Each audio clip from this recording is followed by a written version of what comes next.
مجھے سب سے پہلے یہ بتائیں انہی عدالتاں تھکیں تو اسی پہلا بہت عدالتاں بن گئی ہیں، وفاقی آئینی عدالت بھی ہے، سپریم کورٹ بھی ہے، نیچے ہائی کورٹس بھی ہیں، سیشن جج تک جاتی ہے جوڈیشری نیچے، تو پھر ایک نئی وفاقی کمرشل کورٹ وائے کاہے کو؟ بسم اللہ الرحمن الرحیم. جامی صاحب چیز یہ ہے کہ دنیا کے اندر ایک اسپیشلائزیشن کا کانسیپٹ جو ہے وہ کافی دیر سے ہے کہ ایک آپ کا ہے ریگولر کرمنل جسٹس سسٹم، اسی کے اندر آپ کا سول جسٹس سسٹم ہے. اس کے بعد اگلا جو آپ کا ہے وہ آپ کا ہے کارپوریٹ سسٹم، جس کے اندر آپ کا ٹیکس ہے، کمرشل ہے، بینکنگ ہے. یہ وقت کے ساتھ ساتھ دنیا نے اس کے اندر اسپیشلائز کیا.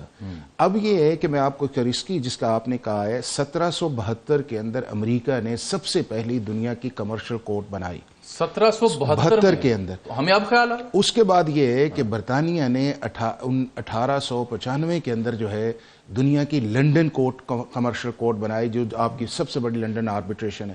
پھر جاپان نے بنائی، پھر آپ کی اسپین نے بنایا، پھر دنیا کا سب سے بہترین آپ کا جو کمرشل کورٹ کا کانسیپٹ اس وقت ہے وہ سنگاپور کے اندر ہے، جو انہوں نے 2015 میں بنایا. پھر دبئی نے بنایا، جو ان کا دبئی آپ کا ڈسپیوٹ ریزولوشن میکانزم ہے کمرشل.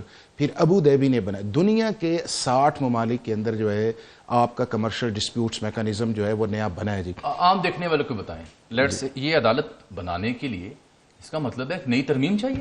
یہی ہوا ہے نا جی کہ اس کے اندر یہ ہے کہ کیونکہ آپ جیسے وفاقی آئینی عدالت واقعی یہ ہے کہ لا اینڈ جسٹس کمیشن ایک ادارہ ہے جس کو ہیڈ کرتا ہے پاکستان کا چیف جسٹس. اس کے اندر تمام ہائی کورٹ کے چیف جسٹسز ہوتے ہیں، اس کے اندر اس کے ممبرز ہوتے ہیں. یہ ہے کہ پاکستان کے اندر آپ کو میں 5-4 ایگزامپلز دیتا ہوں. اب یہ ہے کہ کیا ہمارے چیف جسٹس صاحبان متفق ہیں؟ تمام چیف جسٹس اس بات پہ متفق تھے اور انہوں نے یہ فیصلہ کیا کہ گورنمنٹ آف پاکستان کو کہا کہ آرٹیکل 212 کے نیچے جا کے ایک کانسٹیٹیوشنل امینڈمنٹ لے کے آئی جائے اور پاکستان کے اندر constitutional commercial court of Pakistan جو ہے وہ بنائی جائے فیڈرل لیول کے. جس کا آپ کہہ رہے ہیں 28ویں ترمیم آنا ضروری ہے. یہ اسی کا میں آپ کو بتاؤں کہ یہ پہلی ترمیم ہے کہ جو لا اینڈ جسٹس کمیشن اور پاکستان کے سارے چیف جسٹسز نے یہ سمجھا یہ ہے کہ ہمارا جو پریزنٹ جوڈیشل سسٹم ہے وہ نہ پاکستان کے لوگوں کو کوپ کر رہا ہے جو آپ کے ٹریڈ بزنس ہے، نہ انٹرنیشنل. آپ سب کریکٹ می، میری اگنورنس سمجھ کیا ہمارے ہاں آلریڈی ایسے ججز یا عدالتیں نہیں ہیں جو ٹیکسیشن یا کمرشل معاملات کو دیکھتے ہیں؟ نہیں، میں آپ کو بتاؤں یہ جس پروفائل کا ہے کہ یہ ہے کہ اگر فرض کیا آپ کا ریکوڈک والا میٹر آیا، اس کے اندر یہ ہے کہ جب آپ کا ڈسپیوٹ ریزولوشن آیا تو آپ کو لندن جانا پڑا، یا دنیا کا جتنا بھی انویسٹر اگر پاکستان کے اندر آتا ہے تو وہ پاکستان کے جوڈیشل سسٹم کے اوپر ٹرسٹ نہیں کرتا، اور وہ ان کانٹریکٹس کے اندر ایک آپ کا جو ہے فورم کلاز ہوتی ہے کہ آپ کو کون سا ملک چاہیے جہاں پہ آپ کی لیٹیگیشن جائے گی. اور وہ یہ ہے کہ کبھی وہ کہتا ہے چائنا کے جتنے کانٹریکٹس پاکستان کے اندر سی پیک کے اندر آئے ہیں اس کے اندر پاکستان کی جورسڈکشن نہیں ہے. کوئی کہتا ہے کہ میں نے لنڈن میں جانا ہے، کوئی کہتا ہے میں پیرس میں جانا ہے. تو دنیا کے اندر ایف ڈی آئی کو اٹریکٹ کرنے کے لیے ہوتا یہ ہے کہ اگر آپ کے ملک کے اندر پیسہ آتا ہے یا بڑے بڑے انفراسٹرکچر پروجیکٹس لگتے ہیں یا بڑے بڑے بینکنگ ایشوز آپ کے پاس آتے ہیں یا فائنانس کے یہ ٹیکس سے آتے ہیں تو آپ نے ان کو ریگولر سول جسٹس سسٹم سے علیحدہ کرنا ہے.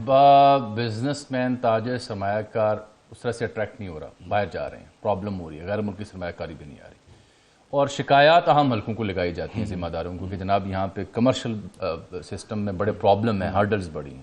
کیا یہ عدالت ان کو حل کرے؟ بالکل. میں آپ کو بتاؤں دنیا کے اندر جامی صاحب یہ ہے کہ آئیڈیلی یہ ہے کہ اگر کوئی بھی کمرشل ڈسپیوٹس ہو آپ کا ملک کے اندر یا آپ کے ملک کے اندر لوگ آ کے انویسٹ کریں، ان کا مطلب آپ کے پاس پیسہ ہے، آپ کسی ملک میں جانا چاہتے ہیں تو آپ پیسے کی سیکیورٹی کے لیے سب سے پہلے آپ چیز دیکھیں کہ کیا اس ملک کا عدالتی نظام جو ہے وہ مجھے انصاف دے سکتا ہے، کتنی جلدی دے سکتا ہے، اس کے اندر ڈیلے تو نہیں ہے. وہ آپ کی پیرامیٹر. ورلڈ بینک جو ہے 2000 سے آپ کو یہ کہہ رہا ہے کہ آپ نے جو ہے اس چیز کو کریں کہ اپنے ملک کے اندر کمرشل کورٹس بنائیں. اس کے بعد آئی ایم ایف نے آپ کو کہا، لا اینڈ جسٹس کمیشن نے آپ کو کہا، پاکستان کے اندر جتنے انویسٹرز آتے ہیں وہ آپ کو کہتے ہیں کہ آپ اپنے نظام کو بہتر کریں اور یہاں کے اوپر عدالتی جو ہے اصلاحات کریں. اس چیز کو ریئلائز اب اس کے دو ایک یہ تو آپ قانونی آئینی پہلو چیف جسٹس صاحبان کی اوپینین، آئی ایم ایف کا ایمبٹ اور دیگر باتوں کو discuss my question is different sir. My question is different. For that we need to have political will and consensus. کیا ہماری سیاسی جماعتیں بھی اس پہ متفق ہیں؟ میرا خیال they know about the importance. دیکھیں آپ کی پی ٹی آئی بھی گورنمنٹ میں رہی، آپ کی پیپلز پارٹی بھی رہی ہے، آپ کی پی ایم ایل این بھی رہی ہے اور ابھی بھی پی ایم ایل این ہے. جتنے یہ گورنمنٹ کے لوگ ہیں وہ یہ سمجھتے یہ ہیں کہ جب باہر سے لوگ آتے ہیں، یہاں کا بزنس مین یہ کہتا ہے کہ یہاں پہ 7 سے 12-14 سال لگتے ہیں کسی بھی کمرشل ڈسپیوٹس کو، تو کیا اس سچویشن کے اندر پاکستان انویسٹمنٹ کے لیے اٹریکٹیو ملک ہے؟ نہیں ہے۔ اب یہ ہے کہ جب آپ کی سپیریئر جوڈیشری یہ سمجھتی ہے، مثلا یہ اگر آپ تو گورنمنٹ کرتی تو شاید ایک رائیولری آتی کہ جی شاید گورنمنٹ ایک نئی عدالت بنانا چاہ رہی ہے، کسی کے اختیار کم کرنا چاہ رہی ہے، آگے آئینی عدالت بنائی ہے۔